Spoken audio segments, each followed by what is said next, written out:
guys? The phenomenal AJ Styles, and you're watching BrettO Live. What is going on, guys? BrettO Live back with another video. Today, we have the Week in Review Setup, Episode 22. Never heard of BrettO Live? I do WWE and WWE X Resolve on the YouTube channel. Check it all out. And without further ado, this is Episode 22 of the Week in Review, when I go over Raw and SmackDown in a setup style. Full thoughts and results of the show. So without further ado, let's get into it. Starting over here, AOP, they weren't at the arena. Well, I would imagine they were, but they filmed a little segment backstage, I would imagine, and then they said, basically just tag team division, just watch out. I bet they're probably going to pull these guys up from the main roster to the main roster when they do the draft for Raw and SmackDown. So yeah, AOP, definitely look for in the future.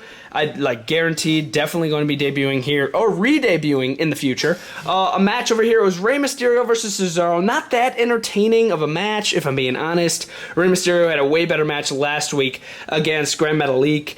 Against Cesaro this week. Cesaro didn't even look like he was really ready for the match. He was like not even in wrestling gear. It wasn't that good, but in the end, Rey Mysterio did pick up the victory. It was Lacey Evans versus Dana Brooke in a one-on-one women's match. Not entertaining at all. Oh my gosh. Basically, Lacey Evans at the end of the match just locked in the sharpshooter, Natalia's move, because they're having like a small rivalry right now. So to insult Natalya, she locked in the sharpshooter on Dana Brooke. Basically to insult Natalya, and Lacey Evans did pick up the victory. Over here, it was Bobby Roode, Dolph Ziggler, and The Revival all coming out. They're like, oh, it's going to be a tag team summit. They all come out. They're like, we're going to celebrate because The Revival are Raw tag champs. The Revival are SmackDown tag champs. Bobby Roode and Dolph Ziggler are Raw tag champs. So, we're going to celebrate. But no, Braun Strowman comes out and he takes out freaking everybody, man. So I thought that was pretty cool to see Braun Strowman just destroy all these guys. Again, The Revival and Bobby Roode and Dolph Ziggler. And, seriously, Braun Strowman can't take out one Universal Champion, but he can take out literally 4 tag team champions, which I just think is absolutely insane.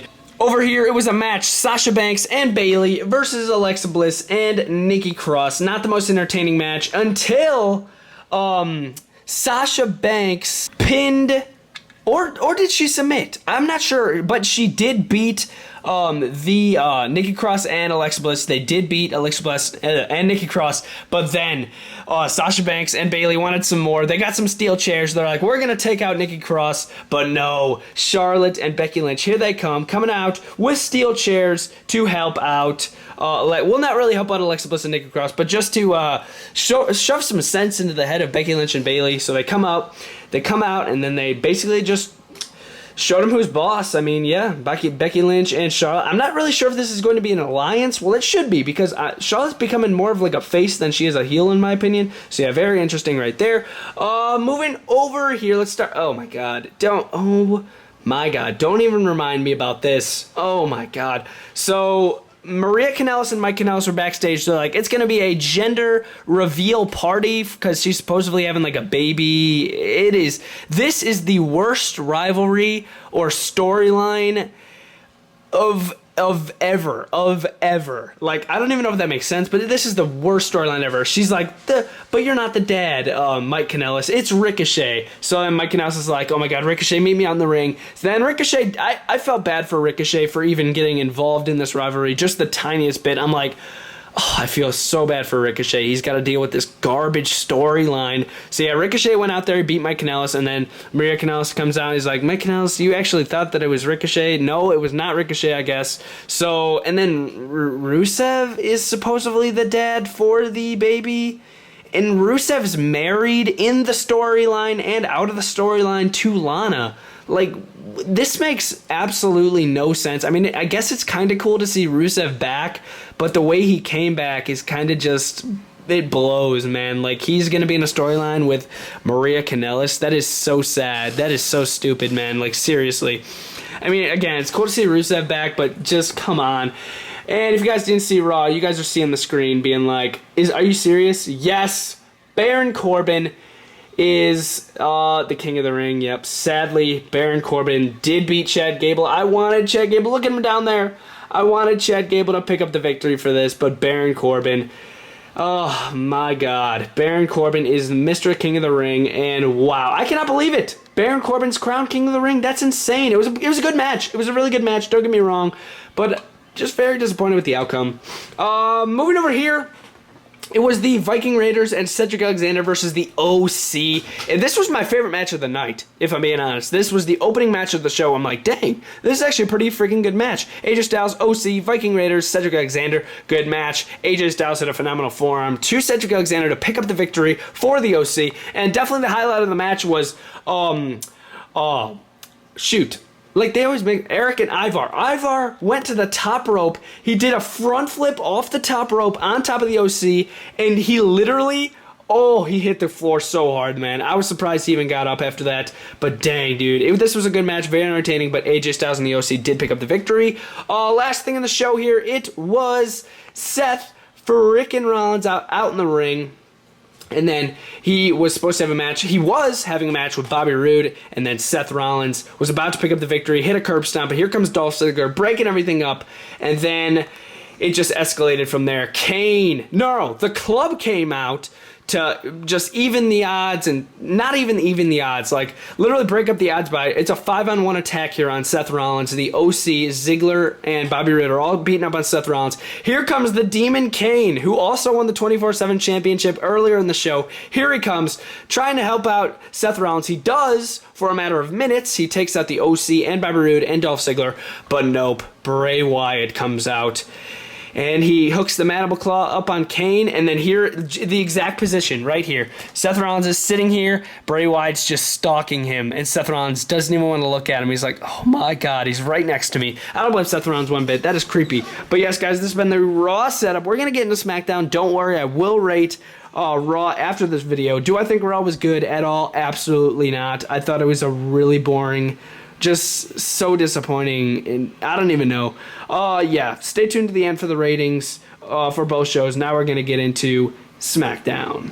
SmackDown Live was 10 billion times better than Raw. Here we go again, SmackDown Live. Again, same thing as Raw. We're going to go through it. Oh my gosh. Good thing for SmackDown. Otherwise, this week for WWE would have been horrible. SmackDown was beautiful. Greatly put together show. Amazing matches. Amazing controversy. We're going to get into it. Starting over here, it was the starting match. It was Kofi Kingston and his New Day brothers versus the Revival and Randy Orton. Kofi Kingston ended up picking up the victory with a Trouble in Paradise to Randy Orton after the match. Brock Lesnar's music hits, and I'm like, what? Brock Lesnar's on SmackDown? So interesting. Brock Lesnar's never on SmackDown. I don't think he's competed in like 15 years, man, on SmackDown. So this is very interesting to see Lesnar on SmackDown.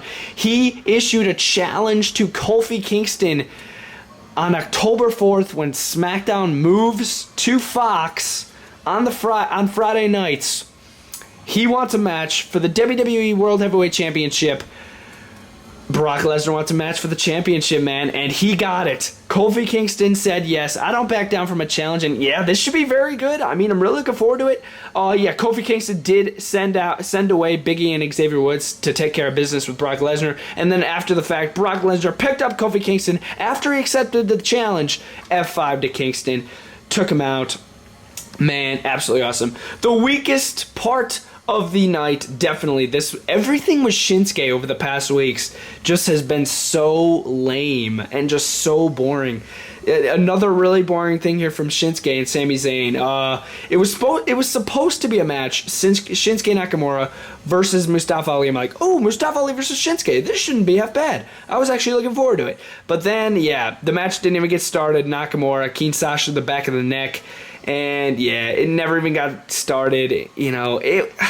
Just Shinsuke and Sami Zayn, that is the worst. It's so bad. It is so bad. Just end it already. Moving over here was the B Team versus Otis and Tucker Knight of the Heavy Machinery. Heavy Machinery obviously picked up the victory in this awesome tag team match. Very entertaining match. Definitely better than Shinsuke Nakamura and Mustafa Ali segment. That was absolutely horrible. This was a good match. B Team obviously picked up the loss. Heavy Machinery with the victory. Absolutely that was pretty decent right there. Moving over here, King Corbin was being crowned King of the Ring.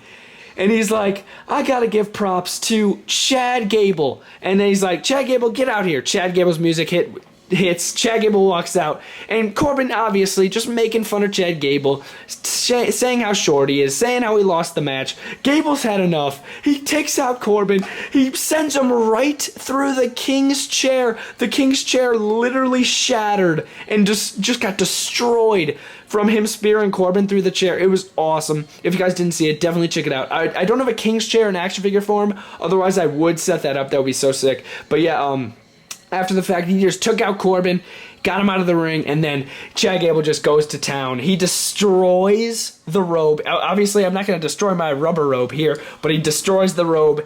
He destroys the staff by whacking it into Corbin's midsection, and he stomps on the crown, man. Absolutely. Show of disrespect from Chad Gable. I freaking love this guy. Chad Gable started to become one of my favorites. I don't know why. I do not know why. But he is awesome, man. Chad Gable, literally. He's so sick, man. He's awesome. Moving over here, Kevin Owens and Shane McMahon. Obviously, last week, Kevin Owens was fired from SmackDown. And, yeah. So Kevin Owens comes out. He hands...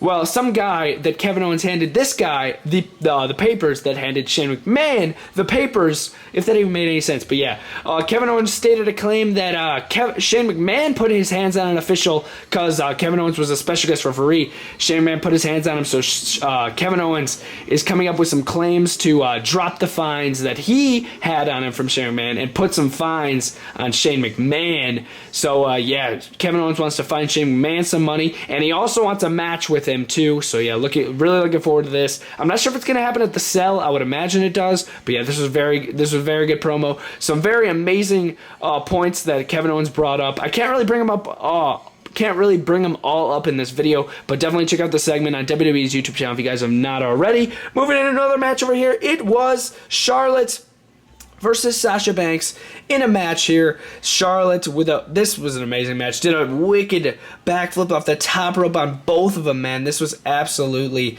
insane. Very good match, but it did get spoiled by Bayley. Bayley comes in, she spoils the match, gets a disqualification, and then it's basically just a double beatdown from there on Charlotte. Kind of disappointing, but again, it was an amazing match. Hats off to Charlotte over Sasha Banks. Sasha Banks did like nothing in this match. Charlotte, amazing wrestler, like one of the only good women's wrestlers that knows how to wrestle out there. But yeah, very good match over there. Again, props to Charlotte. Moving over here, it was Daniel Bryan all night. They've been saying Daniel Bryan's going to respond to the actions of Eric Rowan. Daniel Bryan comes out. He's like, Eric Rowan, you're my friend. What is going on? Eric Rowan, I knew this was coming. Eric Rowan, Luke Harper, double team. Daniel Bryan just destroying him. Here comes Roman Reigns. Roman Reigns puts up a fight for maybe a couple seconds, but the numbers game. Luke Harper, Eric Rowan, two massive guys. Roman Reigns and Daniel Bryan was not enough. And after this, these guys just were maniacs. They started destroying the paneling. They were throwing steel stairs everywhere. They were destroying the barricades, pulling up the mats. They took out Tom Phillips, one of the commentary men. Oh, I wish they got Corey Graves. That would have been way better. But yeah, they took out Tom Phillips, man. They were taking out security. These guys are absolutely maniacs. And then in the end, they sent Daniel Bryan through a freaking table. They took out Roman Reigns as well. And I just love this. This is amazing, man. But yeah, guys, that was SmackDown.